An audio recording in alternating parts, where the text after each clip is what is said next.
Josh and Dory, thank you for joining us on New Mexico in Focus. Thank you for having us. Thank you. Thank you for having me here also, and Josh.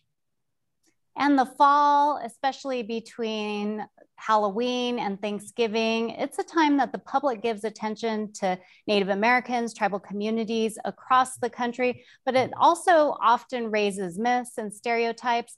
Josh, what are some of those that you most commonly hear? Well, I think that there's a number of common misconceptions, myths, stereotypes that go along with Native peoples, and they do rear their heads around this time. One of them in particular is that all natives or all tribes are casino rich, and we know that that's not in fact the case. There's other myths that lead to people believing all natives get free education, free college education, and that's not true either. And then also that every Native American gets a government check. And there are a number of falsehoods that go along with that as well. So, this time of the year when there's a lot more awareness with Native costumes and battling that, it's a priority that we are out telling the truth, and especially this month when we share the real story of Thanksgiving. So that way we don't become caricatures in a history plan or a history lesson. And when you go and you talk to people or educate or doing your advocacy or your work with your organization, Josh, how do you talk about Thanksgiving? I think we talk about it very honestly. And I think that's been the disservice of the American education system, was that it was an attempt to sugarcoat or gloss over what actually happened as far as factually happened with the Wampanoag tribe. And the story behind it and the facts behind it definitely tell a very different a time, but also a very different history. And it was probably a little bit more graphic than people would have liked to believe, but it wasn't a very positive experience for tribal members at that time. And so going into our presentations, we just want to be really honest about what we know now and start to dispel some of those myths that were taught to school students very early on, and open people's eyes so that way they know that there is a greater story that has a way more details and another version that is also factually accurate that has largely been untold. And Dory, with your organization, you do a lot of outreach, service, missions, and there are still a lot of stereotypes when it comes to Native people, especially when it comes to helping people with food and water. What are some of the misconceptions that you hear from the public? Yeah, just like what Josh said, that, misconception like there's always dole out and free for the natives, but actually no.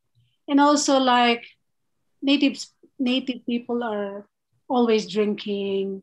It's not true either, because not all of them drink. Like they're not so concerned about their children, but no, they're very family oriented, very family oriented.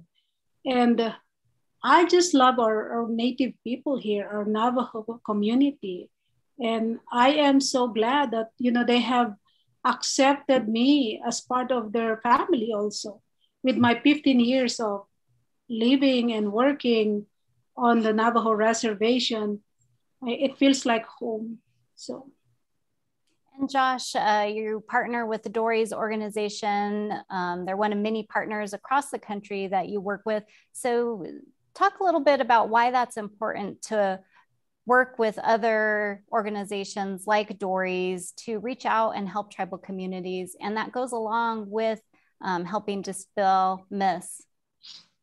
And I think that's a key for our organization, is that we're very community centric. And so we do our own, asset-based mapping exercise and partner with the community, partner with organization like Dory's. So that way we're providing the types of goods and services needed for that community. We don't approach it as a cookie cutter style where we think it's a one size fit all solution.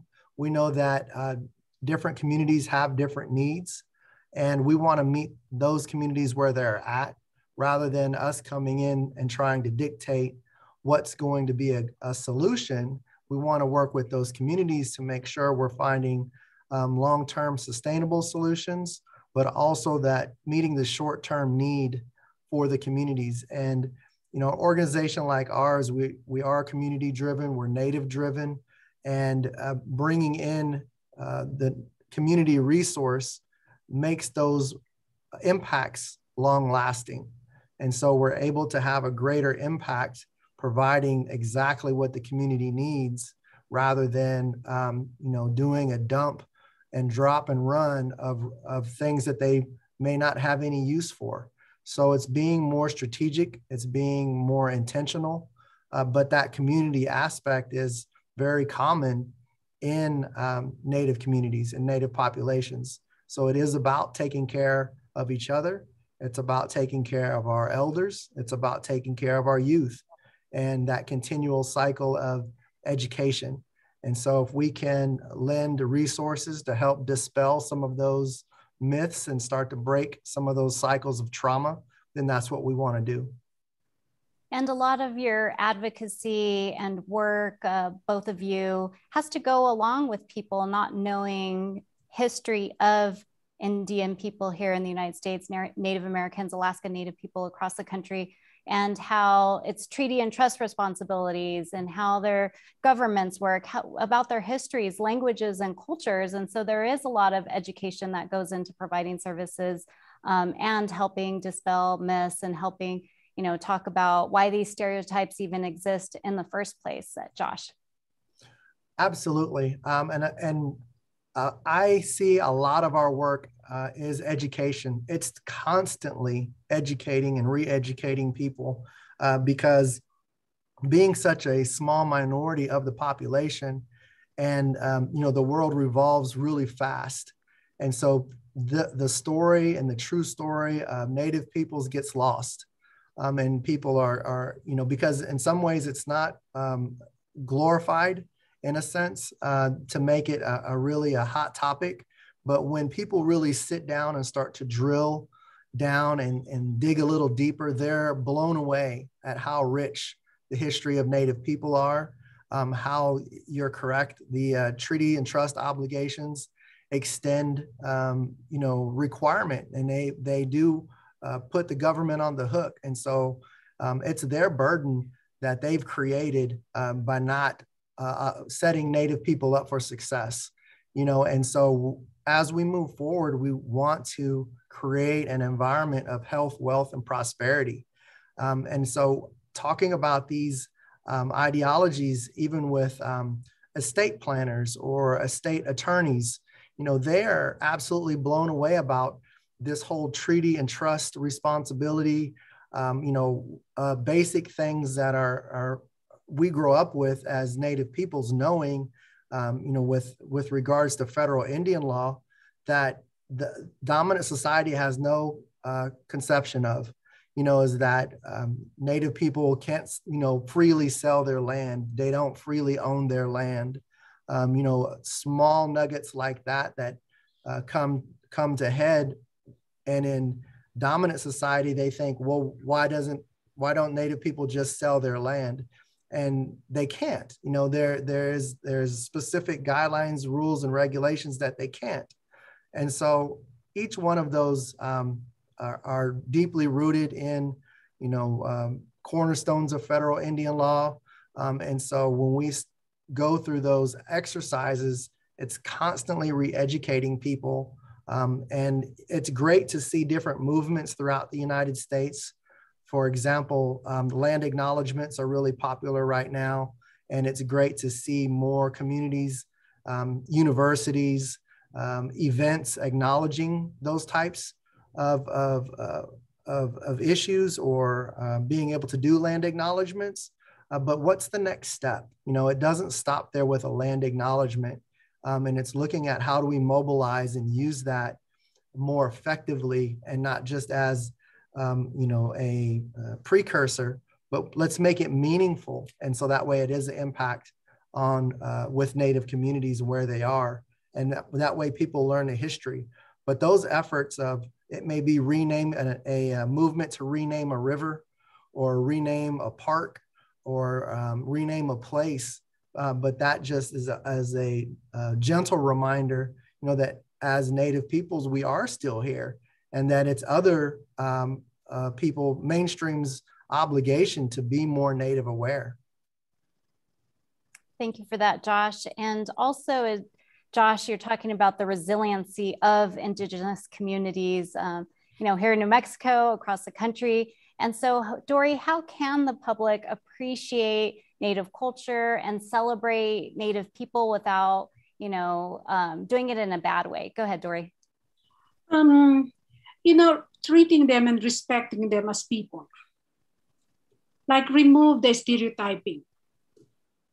When we approach our Native people here, we don't second-class citizen or something. We treat them as precious people of value. And we have just to respect them and recognize them, recognize their presence, recognize their language, respect their language.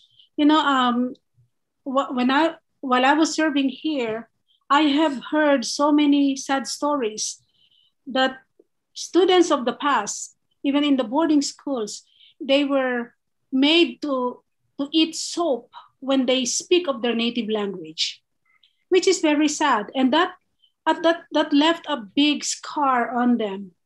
Right now, in the mission, we try to value their language. We try to study even a little bit of their language. I try to learn small, a short conversational word. And by that, they feel very important when they hear us speaking of their language, even short language, or we sing their language. They're so very proud. They're so very happy that we value them. And they said, oh, you were different from other missionaries who have gone earlier before you. They paddle us. When our kids, they paddle when they speak the Navajo language. They let them eat soap when they speak their language. But now here you are, you're speaking our language, even if it's broken. You sing our language. We can't even sing our language, and that kind of lift their spirit up. And to me, that is very important, to treat them as precious people created by God also, that we, so that's one way of celebrating the native people this month of November. Not just doing a day celebration, but in our daily life, show to them that we care. Because, in our community outreach, we have always said that people don't care how much you know unless they know how much you care, which is very important in connecting and celebrating, the native people around us.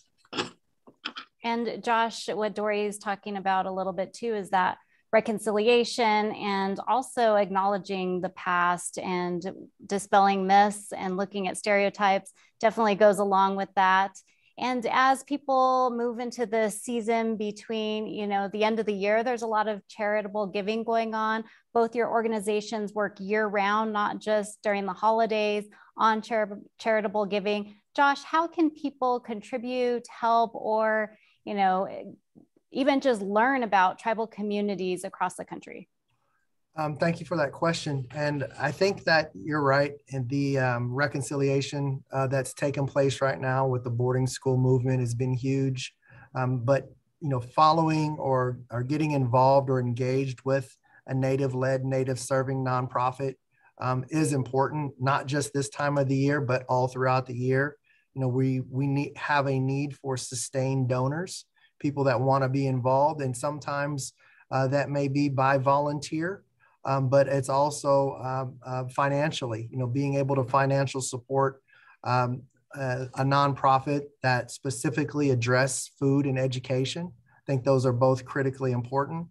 You know, I think we have some resources on our website that if a reader or a listener wants to download the real history of the first Thanksgiving and then share that, you know, with friends and family, and really, you know, have an honest discussion about those things, and allow yourself to be transported back in that time, you know, and to feel the things that Native people had felt and what they have gone through to build that resiliency of where we are today.